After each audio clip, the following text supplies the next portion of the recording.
Hey guys, welcome back to the channel. Fabrizio Romano here as always to keep you posted on the transfer market. Guys, stay tuned because it's going to be a crazy week. We are entering into the final week of the summer transfer window. Monday to Monday, and then Tuesday next week is going to be deadline day, so it's going to be special. Stay tuned because many things will happen. We will be here together to update you on absolutely everything. And we have to start today by mentioning some of the news of the evening, of the night, some of the most recent updates. Here we go, for example, for Christopher Nkunku, a big night for Milan because they won their opening game in Serie A with the new coach, former Manchester United and Sporting manager Ruben Amorim.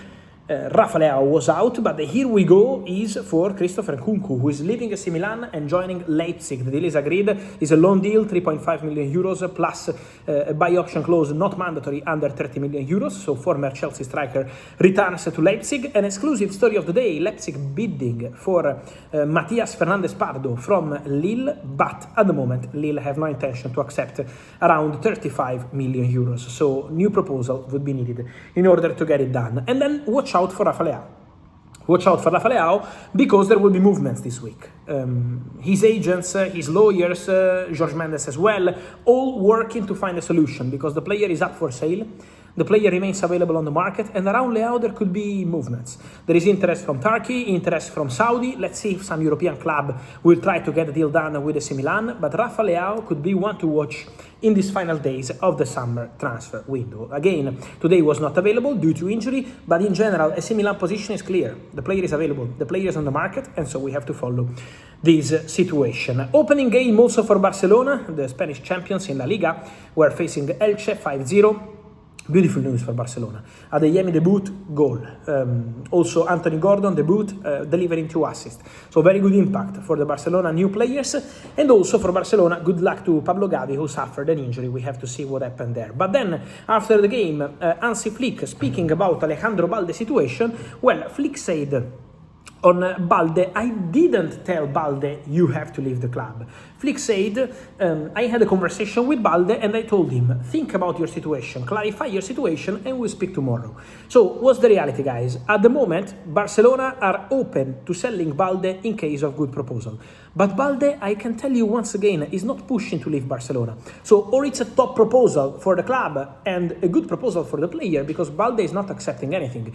To be honest, I saw some clubs linked with Balde that Balde would never take into consideration. I'm not going to mention them out of respect, but Balde is never going to mid-table clubs. Has to be top clubs. So, for example, Manchester United is a club that called Jorge Mendes, and Manchester United are in the conversation and are a possibility, but it depends on the conditions. Not only on transfer fee, also on the salary, because Balde is on a big salary at Barcelona, and that's going to be a point. So let's follow the Balde situation, but for sure, Man United are still looking for a left back. On Man United, Lewis Hall today, Matthias Gisle definitely closed the deal. Definitely closed the door to any option for this deal because he said no chance when he was asked about Manchester United trying to sign Lewis Hall. So forget about Lewis Hall for Manchester United, said by Newcastle new boss Matthias Gisle after the game against Liverpool. On Newcastle, I wanted to talk about Newcastle as well. My exclusive update of the night is that there is big confidence at Newcastle to get a deal done in the next hours for Nico Gonzalez from Manchester City. The situation has been the following in the recent days. Manchester City opened doors to the exit of Nico Gonzalez. For Manchester City, the player is not untouchable at all.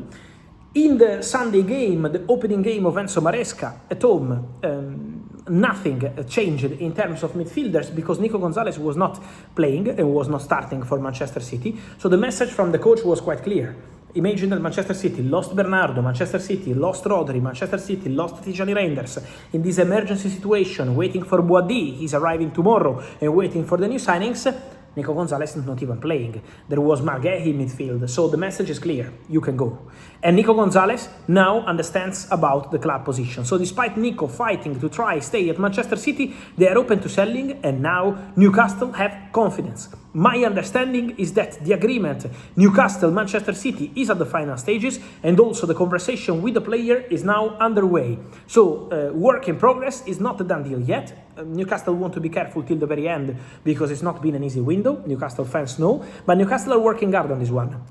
And my understanding is that the new coach, Matthias Gisele, is absolutely involved. Gisele is pushing, Gisele is trying to present the project with ambition also to Nico Gonzalez, and so keep an eye on this one, because could be here we go in the next 24, 48 hours if all goes to plan for Newcastle United. Talking about opportunities and big names, guys, I also wanted to mention to you the situation of Julian Alvarez. It's been a very tense, but very tense afternoon at the Metropolitano. Julian Alvarez playing in the second half. At the beginning of the game, when the speaker mentioned his name, the fans were going against him, and then in the second half he was playing but not making any impact. You can see in his face that the player is not calm at all, is not relaxed at all, and we can understand it's a difficult situation for everyone, for the club, for the player, for everyone involved. And then after the game, Julian leaving while his teammates were saying hi to the fans, Julian left the pitch alone, and so it was a significant moment. Then Diego Simeone said it was the club, it was us telling Julian to go straight to the tunnel and not go to say hi to the fans.